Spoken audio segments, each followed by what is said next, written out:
Cool. Really good to be with you this morning. Last week we were in the book of Ruth, just sort of wanting to take in this little time period before the summer hits and just take some snapshots of some Old Testament stories. We don't often spend a lot of time in the Old Testament, so we thought it'd be good to just dig in. We're beginning in chapter 2 here now in the story. What's happened so far is that Ruth is, of course, a Moabitess woman. She's not an Israelite. She's come into the family. She's sort of come into the clan. What has happened is that her mother Naomi, her mother-in-law, and Naomi's husband, Abimelech, and their whole family, in a time of famine and in a time of hardship and in a time of judgment, basically sort of said, hey, life is bad here in Judah, and we're going to beat it. We're going to get out of here, and we're going to go to Moab. And so Naomi and her husband go to Moab with their two sons. Their two sons have these crazy names like sickness and affliction. Like their two sons are these terrible, sickly and crybaby are basically the names of their two sons. They go off to Moab and to sort of escape the judgment of God, and ultimately they end their lives there, those men. Abimelech and the two boys die in Moab. It's sort of an end to that story, an end to sort of trying to escape the judgment of God and sort of an escape from the covenant of God. And so Naomi and her daughter Ruth just sort of say, hey, we're going to go back. We're going to head back. And where we ended the story last week, Ruth, who is Naomi's daughter-in-law, who really had no business sticking with Naomi, converts to Judaism, converts into the family of God. And we see this beautiful sort of poem. That's where we ended last week. Wherever you go, I will go. Wherever you lodge, I will lodge.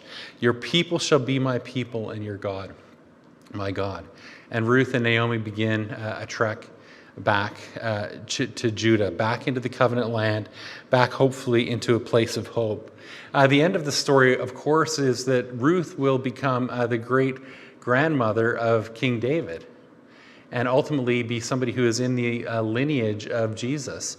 And we all, looking back at the story of Ruth, look back to the genealogy at the beginning of the book of Matthew, and we see Ruth's name there, and we know, hey, this is a non-Jewish born person who is grafted into the family, and we can look back through Christ at her and say, hey, there's a place for us Gentiles in the family of God.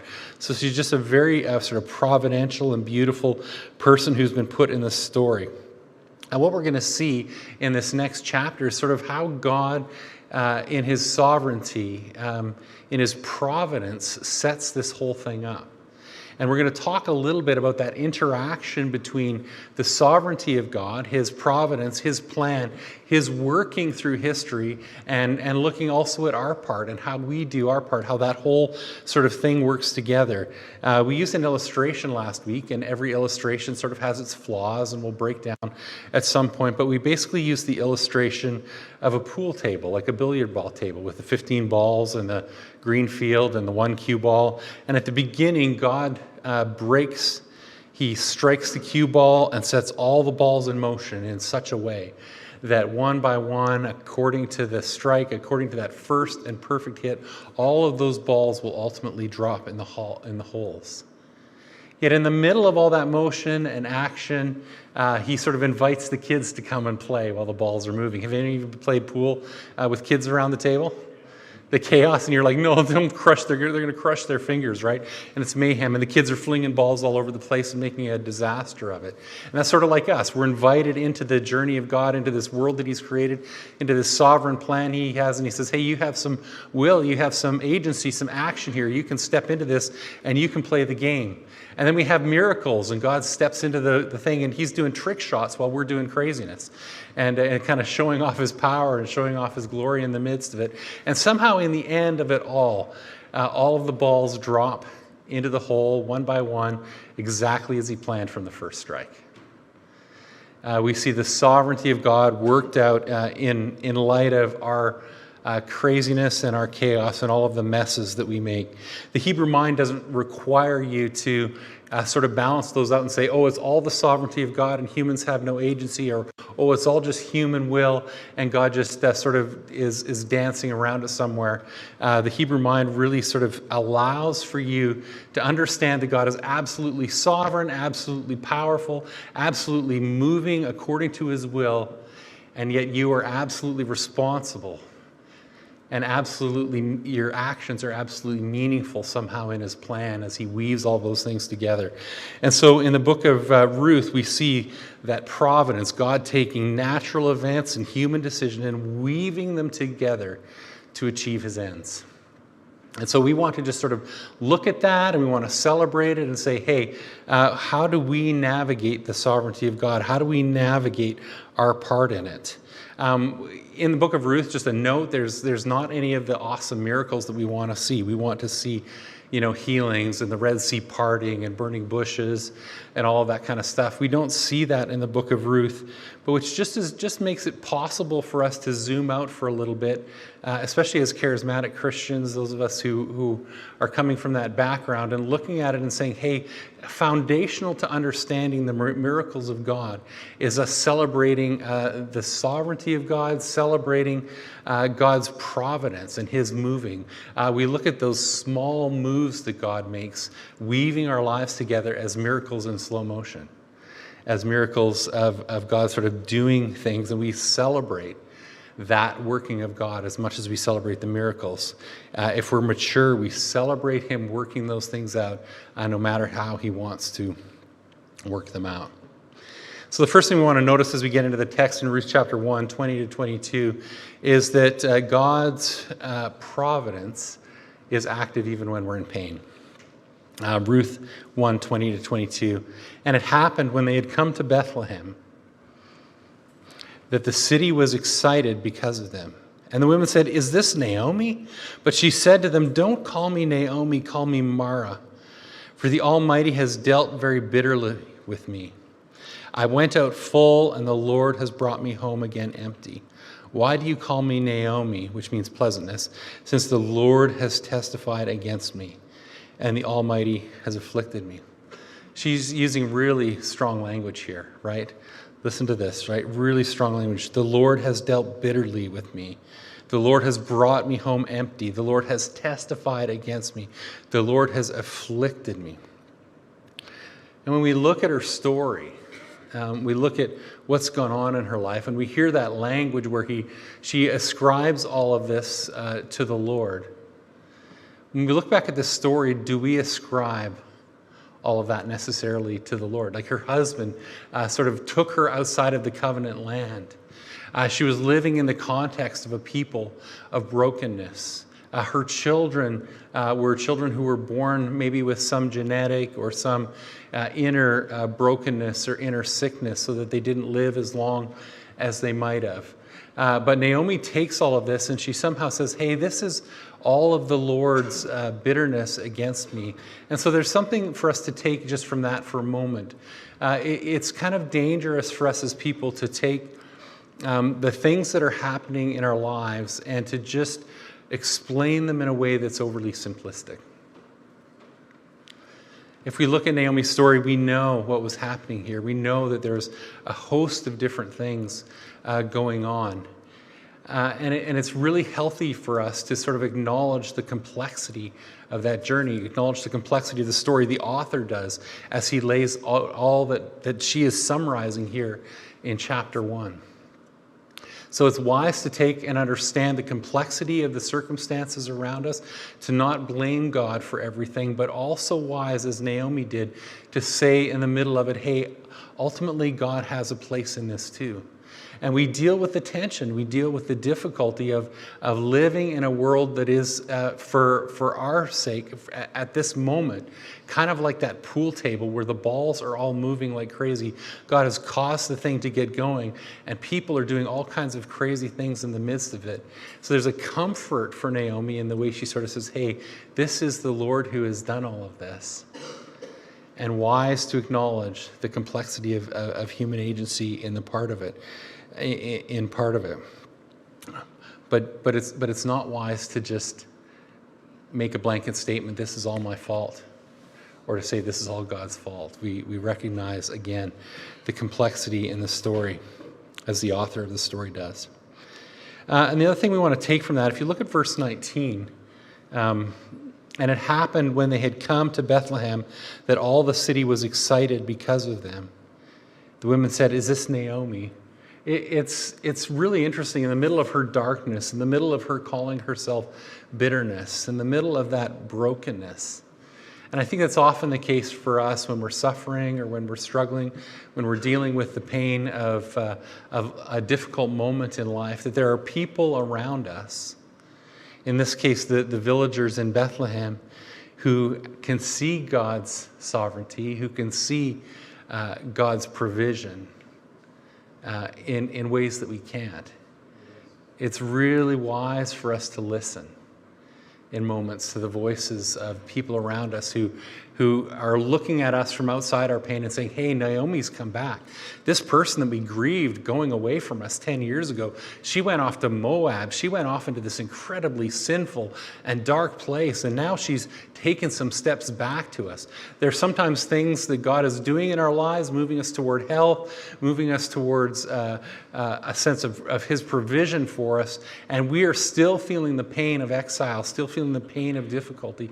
It's wise to listen to the encouraging voices around you that can see God's plan and that can be excited for you in a moment when you want to call yourself bitterness. Just wise to listen in those moments. And so God's providence can meet us in our pain.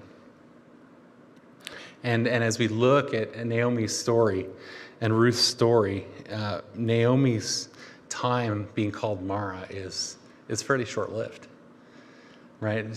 We only have this one place where she calls herself this. She begins to waken up. She begins to see God's hand moving in her life.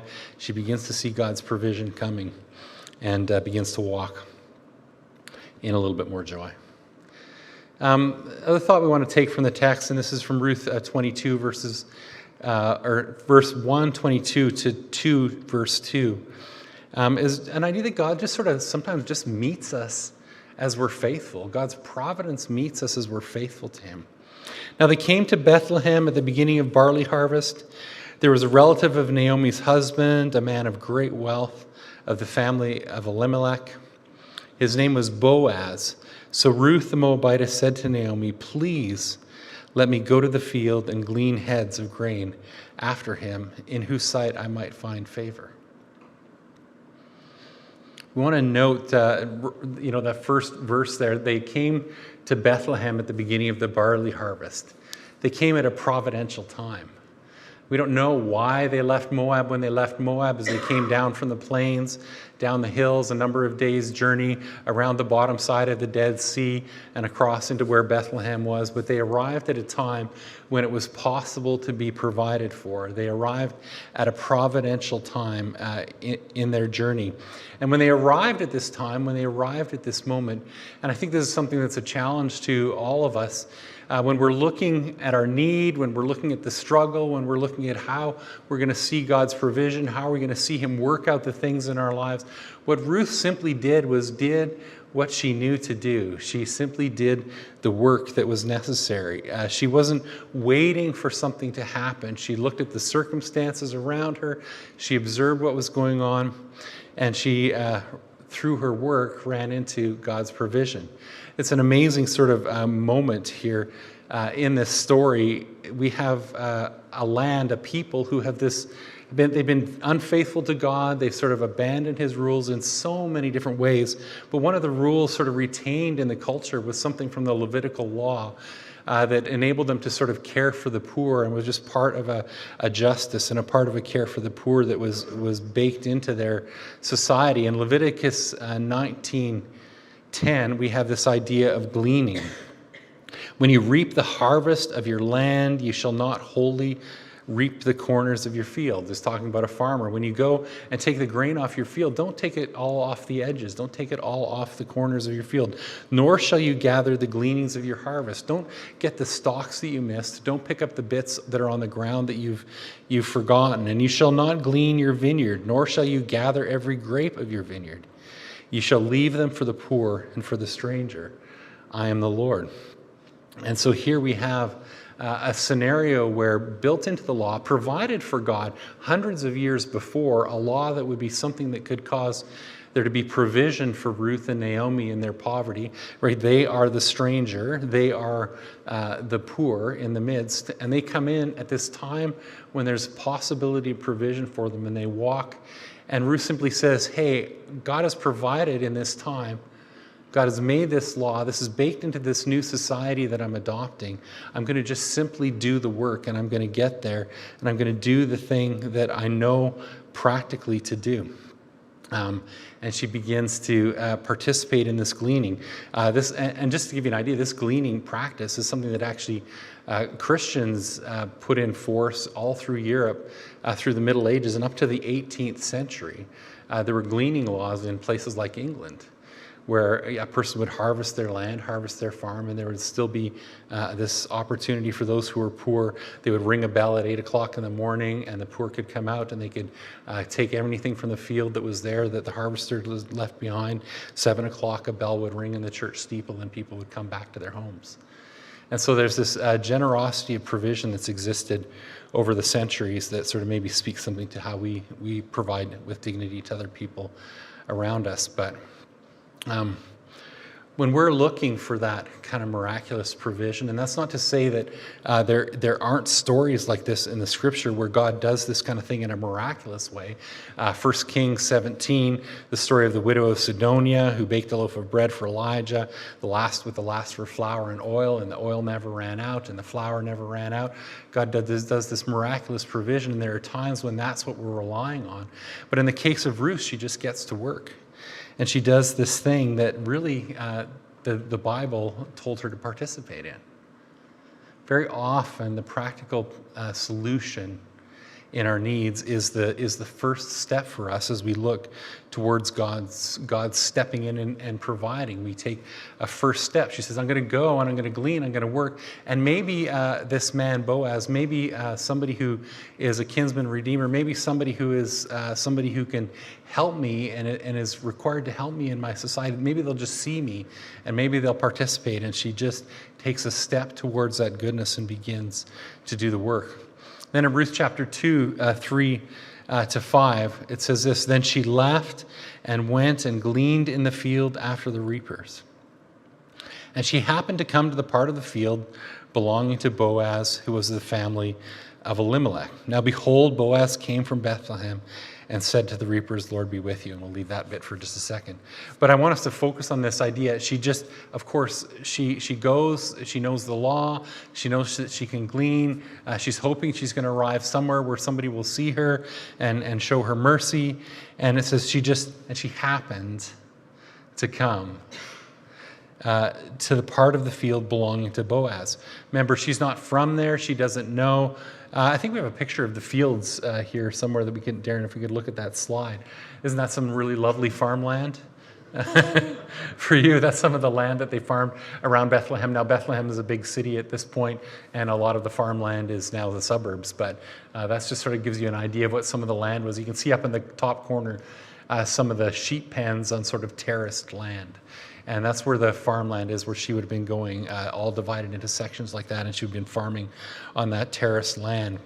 So she just happens to sort of walk up one of those hills, come to one of those stony terraces, and steps up there and finds that there's this land that belongs to this guy named Boaz. And that language she just happened to is a combination of two Hebrew words. One is wequer, and the other is miquera, which means accident arrived. She accident arrived. It's really interesting that was an accident. Just sort of happened to happen. And we know the author is sort of using this tongue-in-cheek to show us that God's been sort of setting this thing up all along, even though she doesn't know it. Even though she didn't know what she was doing, even though she didn't know where she was going. She just accident arrived in the field. And when you look back at the rabbinic teaching on it, the interpretation in the Midrash and other books, I came across this really cool phrase around it that says, closely observe the accident to see God's hand at work. closely observe the accident to see God's hand at work. There's so many things that we think are coincidences, that we think are just happening. And just the Jewish writer just tells us, just take a closer look at that and just see, maybe God's got something going on there. So in her sort of human, everyday faithfulness, she's just doing the stuff that she knows that she needs to do. She's kind of following the Bible and going along, and God meets her with this providential moment. And if you listen to this text, you can hear a Calvinist preacher who will preach on it, a really high view on the sovereignty of God, and they'll preach about the providence that God just ordained all of this and worked it all out. And if you listen to an Anabaptist preacher, which I did preach about it, it'll all be like, look at her choices, how they led her to this amazing moment. And I just want to say, I don't think biblically, and we don't see in the text that it's disambiguated in this case. It's not God did it all, and it's not she did it all. It's like they did it all.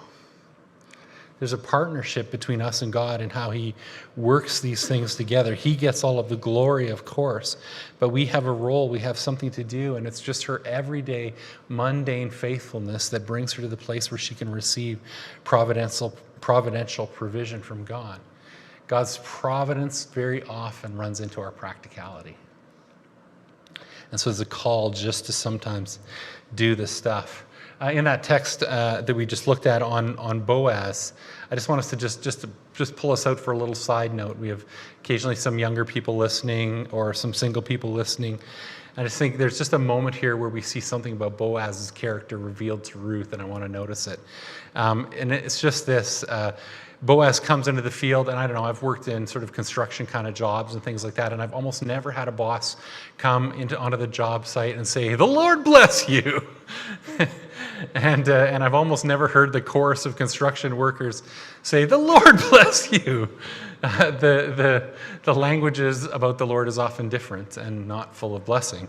I've heard some not great things, but what we see in Boaz is just this revelation that in the midst of a dark and a broken culture, we see him as this kind of righteous man who's there. And what I note about Boaz is that whatever, they're distant from the temple, they're in Bethlehem, and we don't know what's happening in terms of temple worship at this time.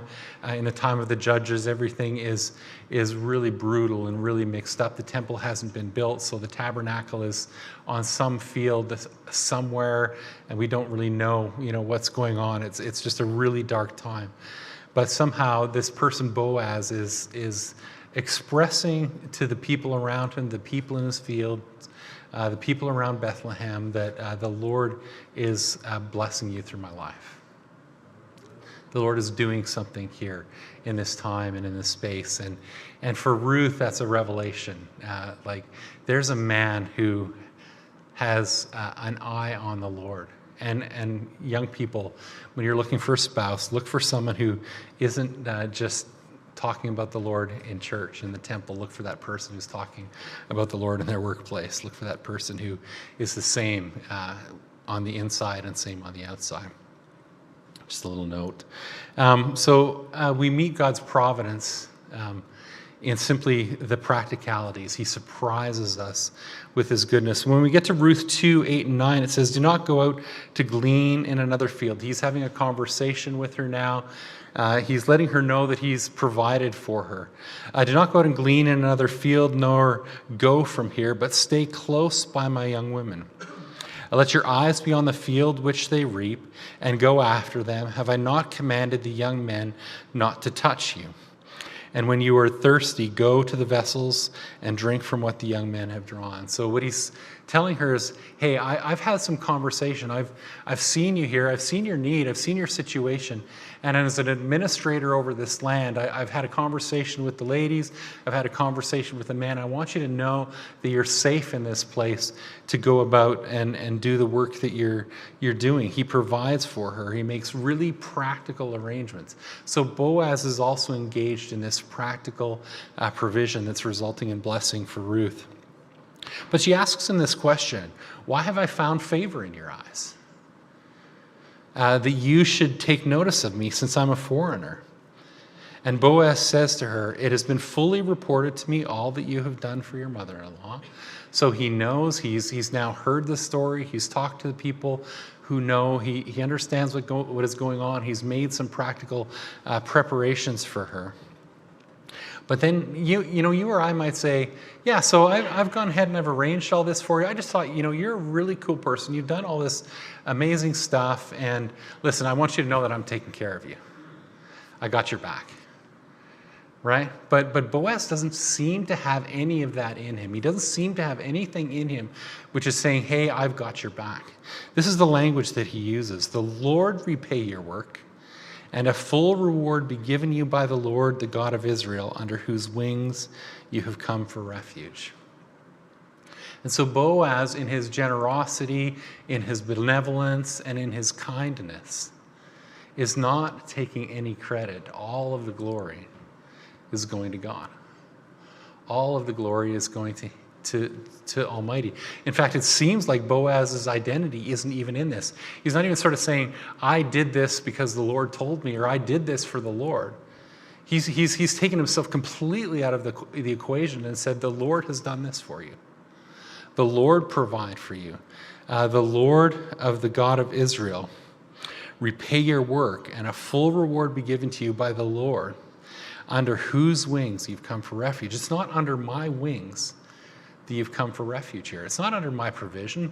It's not the salary I'm paying you. It's not the gift I'm giving you. It's not my benevolence. It's what the Lord has done for you. You've come under his shelter. And Boaz is like fully seeing himself identified with the Lord. The Lord is using him and being given glory for what's happening there. So Boaz just gives glory to Yahweh in that moment. And again, we have that incredible backstory of what he says to the workers. There's more that I haven't touched in the text, but he's just generous and does it. And Darren pointed to this in his talk about this partnership that we have with God. And this is what we're sort of striving for. This is what we're looking to be as people. We see it in Paul in 1 Corinthians 3, 6-9. I planted the seed, Apollos watered it, but God has been making it grow. So neither the one who plants nor the one who waters is anything, but only God who makes things grow. The one who plants, the one who waters have one purpose, and they'll each be rewarded according to their own labor, for we are co-workers. That's a phrase that Darren used. We are co-workers in God's service. You are God's field, God's building. That's something I have to keep in mind as a pastor, right? You're not my sheep. This isn't my church. You are God's field, not mine. You're his building. It's not mine. Like Paul has this incredible perspective that the work he's doing for the Lord actually has very little to do with him at all. I just do my part, but it's all the Lord's. It all happens under him. It's all for him. It's all for his glory. We do the work in the partnership. We do our part, but he gets all of the glory. He gets all of the praise. Our generosity is for his glory. And again, we see Jesus teaching about this in Matthew chapter 6:1. Be careful that you don't do your charitable giving before men to be seen by them, or else you have no reward from your Father who is in heaven. Matthew 6, just a couple of verses later, when you give to the poor, don't let your right hand know what your left hand is doing, so that your Father who sees what is done in secret will reward you. I wonder what the Lord would say about our church and sometimes other churches' Instagram pages sometimes. A little cringeworthy when you think about that, isn't it?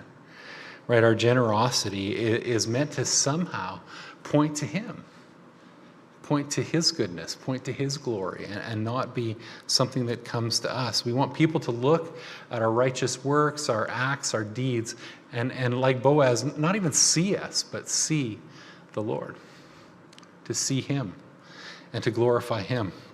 Let me get to Ruth 2:15. So she rose up to glean. So Boaz has told her, you're going to be safe. It's okay. You've got a good space to work here. I've taken care of you. The Lord is really doing this, not me. And when she rose up to glean, Boaz commanded his young man, saying, let her glean. He's like, okay, wait, I've blessed her a little bit, but we need to bless her more. He speaks to his young man, says, let her glean even among the sheaves, and do not reproach her. Like, let her steal the stalks if she wants to from the already picked grain. I don't think Ruth, in her good character, will necessarily do that. I don't know whether she did or not. But do not reproach her. Also let grain from the bundles fall purposely. Like, oops, oopsie, oopsie. Right? Let some of it fall purposely for her. And he gives them some other instructions. So she took it up and she went into the city. She went back. She gleaned. She did her day's work. She put in the labor. She put in the effort. Maybe she could see a trajectory that Boaz was ultimately going to become her husband, or that's what she'd hoped. Who knows? But she just says, this is something that God has provided, and now I'm going to work my butt off and take advantage of it. I'm going to do the work in the moment to follow up and take advantage of what the Lord has provided. So she took that grain up and she went into the city, and her mother-in-law saw all that she had gleaned. Listen, her mother-in-law, Naomi, saw all that Ruth, she probably came in, I don't know what, with baskets and bundles, and who knows, in the text we actually have some measurements, but she came in with all that she had. And Naomi says to her, what? Great job, Ruth, fantastic, you're such a great hard worker. It's not in the text. What does she say? She says, blessed be he of the Lord who has not forsaken his kindness to the living and the dead.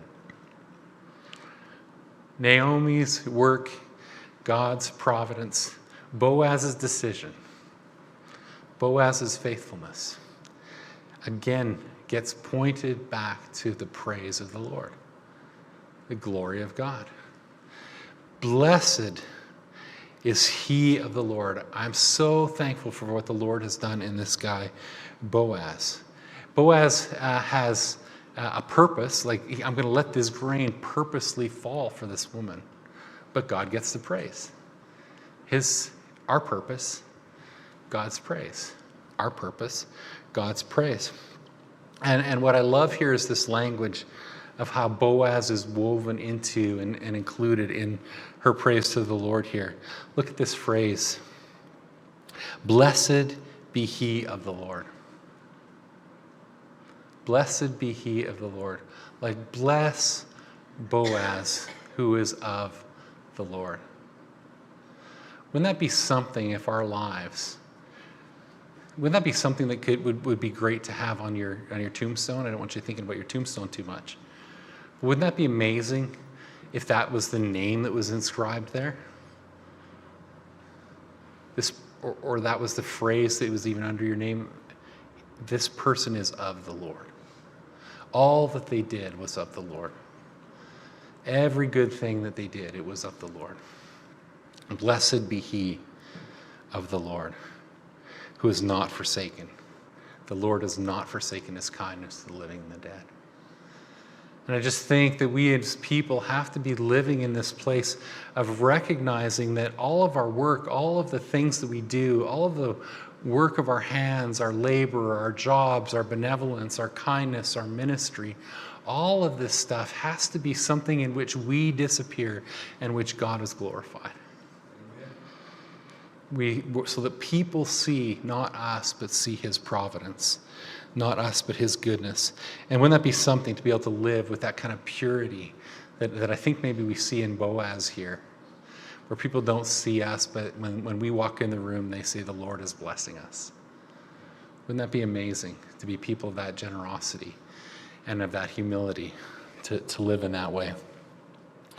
And then just the last observation from the text I think is really important for us, is sometimes only the narrator, God, sees the whole picture. You know, we know, looking at the story, we mentioned at the beginning that Ruth and Boaz became the grandparents of David, and ultimately in the genealogy of Jesus, and how important their place is there, how important theologically their place is there for us as Gentile believers in the story. But they simply didn't know any of that. And they simply didn't see any of this blessing coming. They weren't reading the book of Ruth like we get to read the book of Ruth. It's the narrator who knows the story. Some of that is invisible to us. That word providence that we've been saying is in the Latin. It's really a combination of two words: pro video, advance, seen in advance.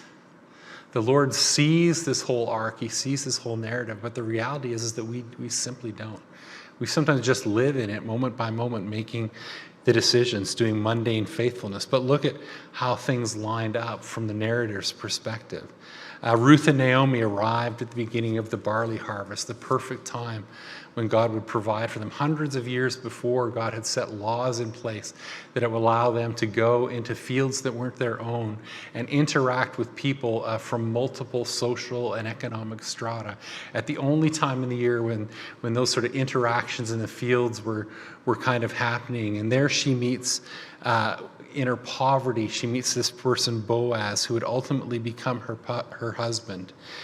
She intentionally kind of asks permission to glean and arrives in this place. This all happens in Bethlehem, which means house of bread. It's ultimately the place where Jesus was born, right?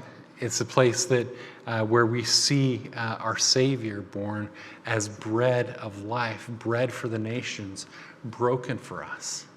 We see this incredible story of long connections from the Levitical law all the way through the time of David into the time of Christ, and benefits and blessings that we see now. But Ruth and Boaz had no idea of that. Ruth had no idea her name would appear in the genealogy of Christ. And so for us, I think you should be encouraged, those little decisions that you make, the mundane faithfulness, the choice to get up on Sunday morning and come to church, the choice to throw a jerry can in the back of your car because people are driving around and running out of gas all the time because gas prices are what they are. The choice to just do those little things that help and are a blessing. The choice to get up and go to work in the morning. All of those things. The choice to hunt for a job when you're discouraged and you don't want to hunt for a job. All of those little things are things that God sees from his perspective as the narrator and is weaving them together to work his providence, to work his glory, to work his miracles in the world around us. And it's only from heaven's perspective, and it's only from history's perspective, looking from the future back, that we're going to be able to see it. But the little things that you do that are full of obedience and full of struggle can be of incredible significance. The narrator gets to see the picture, we don't. And we just can't get caught up in needing to see all of the immediate results, and we're not going to do it unless we see the immediate results. We just act and live faithfully and trust the results to God. Amber,